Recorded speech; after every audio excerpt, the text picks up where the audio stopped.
Τι είναι αυτό? Ένα σπουργίτη.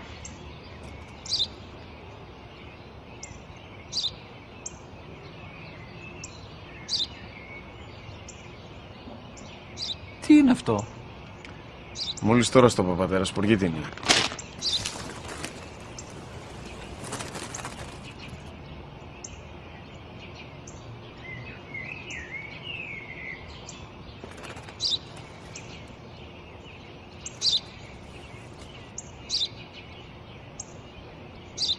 Τι είναι αυτό?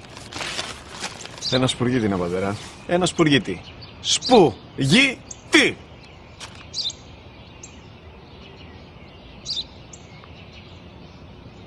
Τι είναι αυτό? Γιατί το κάνεις αυτό το πράγμα, μπορείς να μου πεις? Τόσες φορές σου είπα, είναι ένα σπουργίτη! Δεν το καταλαβαίνεις! Πού πας?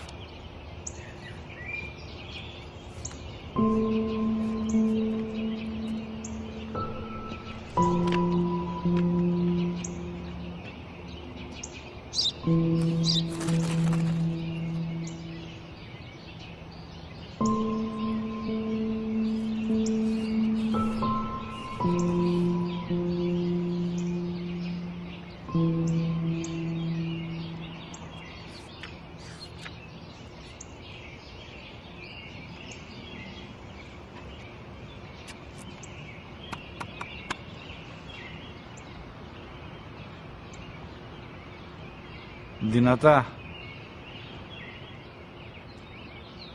Σήμερα ο μικρός μου γιος που πριν λίγες μέρες έκλεισε τα 3 καθόταν μαζί μου έξω στο πάρκο όταν ένα σπουργίτη ήρθε και κάθισε απέναντί μας. Ο γιος μου με ρώτησε 21 φορές τι ήταν αυτό και το απάντησα και τις 21 φορές ότι ήταν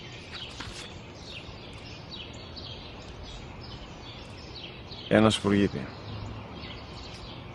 Τον αγκάλιασα τρυφερά και τις 21 φορές που μου έκανε την ίδια ερώτηση, ξανά και ξανά, χωρίς να εκνευριστώ, νιώθοντας στοργή για το αθώο μου αγοράκι.